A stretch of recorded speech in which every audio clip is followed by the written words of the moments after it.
Good afternoon. Phil Lindemann, Krystal, 93 News. Is the short-term rental industry imploding? I don't believe that it is collapsing. I think that's some amount of hyperbole. That was lodging guru Tom Foley with analytics firm Intopia. Recent rumors and even news reports claim the STR market is about to collapse.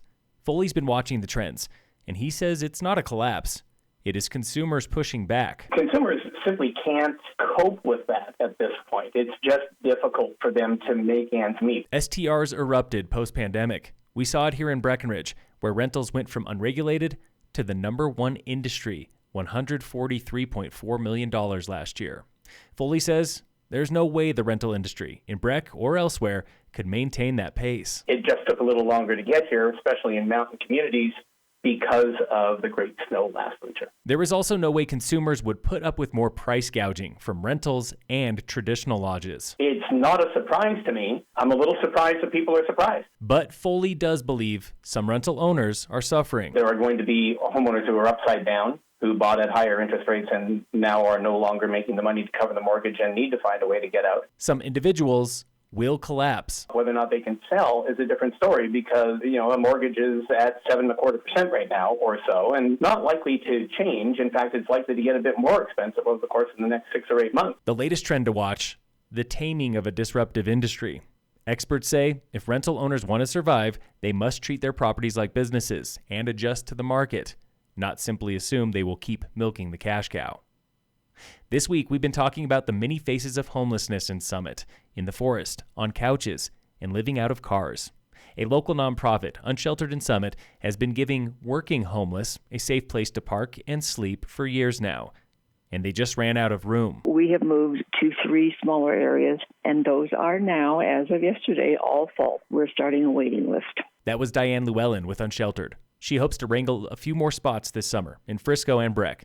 They have 23 right now. One thing we have seen is more seasonal workers and more people who live in vans rather than in other kinds of vehicles. Like its residents, though, the program is often homeless. There just isn't land here where we can have a permanent home, and the county has recognized that as well. They just don't have any place to offer us. This is what Llewellyn really wants. A permanent place that could be a 24-hour lot.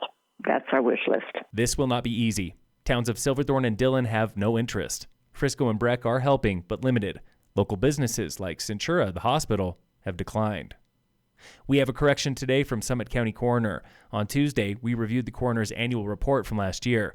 It claimed the local suicide rate is improving.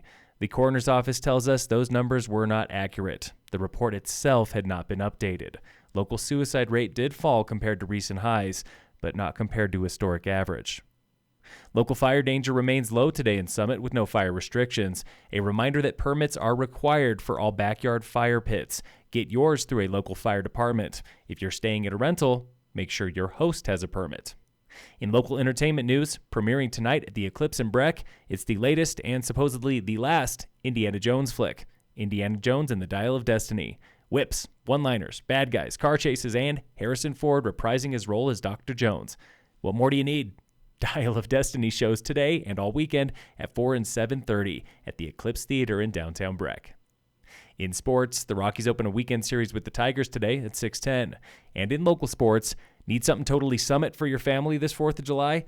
Try summer snow tubing at Keystone. The tubing hill is open now through Tuesday, 10 a.m. to 2 p.m. Over at Copper Mountain is the public hike to terrain park above Center Village with rails and jibs on snow. It's open all weekend, 10 a.m. to 5 p.m. Phil Lindemann, Krystal, 93 News.